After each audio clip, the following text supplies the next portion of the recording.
Welcome to the TheDPost Sports Chat. I'm Drew Rubinson here again with Justin Jackson, where the WVU men's basketball team coming off of a 17-point road loss to Texas. And Justin, I mean, is it as simple as WVU just simply does not match up well against the Longhorns, or can you take much else out of Saturday's game? Well, you would have liked to maybe see them, shoot the ball a little better, and then see what would have happened in a situation like that.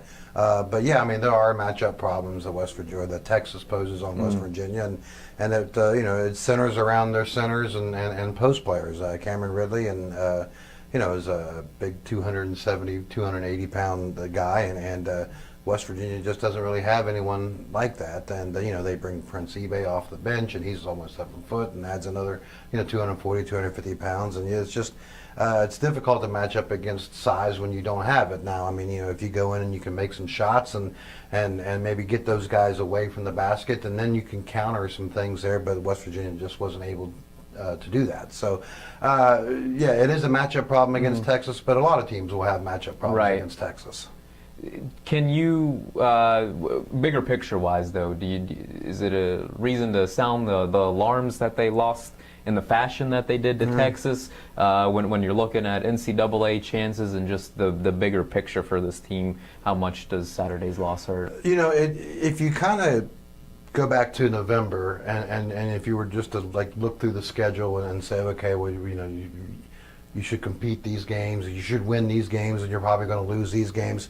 Texas would have been one of those teams that you should compete and beat, because they had a lot of roster turnover, and you just didn't expect this kind of season out of Texas. But they certainly have turned it on. They have played very well and have beaten some very good teams, and they really have positioned themselves as probably the second best team in the league. So in that context, going to their home stadium and losing in the fashion that they did, probably not that much. It's not a hit the panic button kind of moment. You certainly have to come home and rebound and recover from it and get focused for the next game. But no, I mean, in the current context of the game, losing to Texas like that isn't really an eye opener. It isn't like, okay, well, they've lost it now kind of moment. I think it's you just recover from it and move on. Before we go more on WVU's NCAA chances, do want to ask about Juwan Staten, and I think it's probably a point in the season where it's worth discussing. He was recently named to the Bob Cousy watch list, one of 23 finalists, which is given to the nation's top point guard. At this point, if you're a voter, if you're a coach in the Big 12, would you vote him first team All Big 12? What kind of season is he really having here? Yeah, with Juwan, certainly All Big 12 first team, I think is probably a lock at this point. The bigger question, I think, would be how much interest could he generate in Big 12 Player of the Year, because I think he certainly has played well enough to put him in that conversation. Now, whether or not he will win it might be a little bit more difficult. I mean, certainly, if you had more conference wins at this point and maybe had won a few more in the out of conference and you're better positioned for the NCAA tournament at this point, he would certainly maybe be in the top 3, top 2, the kind of talk for Big 12 Player of the Year. Maybe not so at this point. Now, if you finish strong, then yeah, he could still propel himself in there. But yeah, I mean, he is certainly one of the best point guards in the country right now. We're talking specifically college basketball. Now, he may not be a top 5 point guard when it comes to the NBA draft or something like that.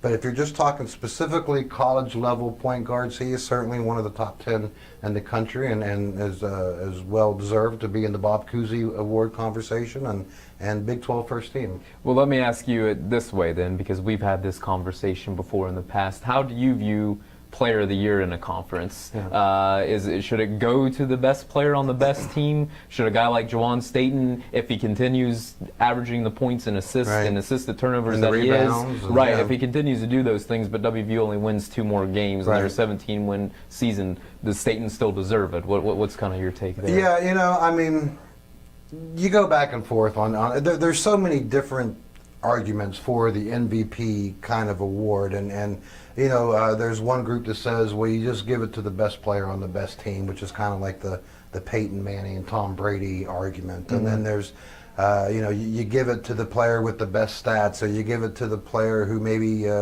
means the most to his team, and maybe the team went above expectations. And I mean, so there's a lot of different arguments. I've kind of believed you give it to the best player.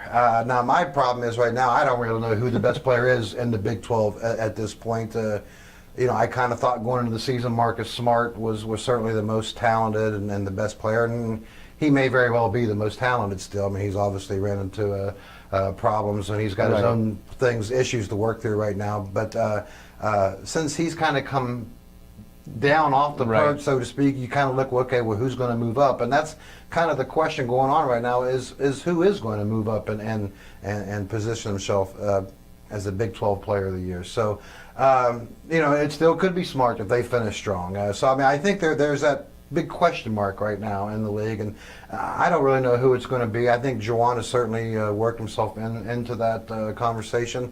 I would tend to give it to the best player. I just don't think the best player has really established himself yet, though, in the league. That's an interesting take. Last one for you, going back to the tournament discussion. 15-11, 5 regular season games remaining, at least one in the Big 12 tournament. What's the magic number, or is there one that WVU needs to hit to get in there? Yeah, in 2012, Kevin Jones' senior year, they finished 19-13, I think, or 19-14, and after the Big East tournament, and they made the NCAA tournament as an at-large team. That team took Baylor to overtime on a neutral court in Las Vegas. That team beat Kansas State in a neutral court in Wichita, so it was kind of a home game for Kansas State. That team had some quality wins in the non-conference as well as the Big East season that year. It went down to South Florida and beat South Florida, which that was a South Florida team that went to the Sweet 16 that year.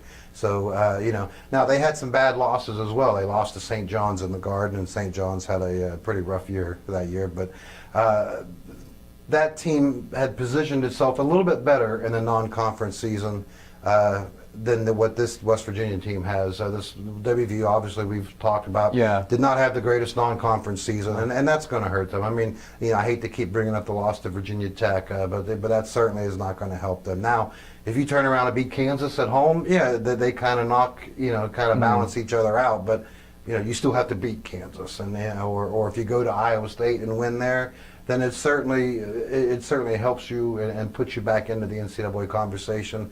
I think 20, including the Big 12 tournament. So you still need 5 more, and you have 5 more regular season games left, and tournament play. And certainly the TCU game is very winnable, but the other 4 are questionable on whether or not you win or not.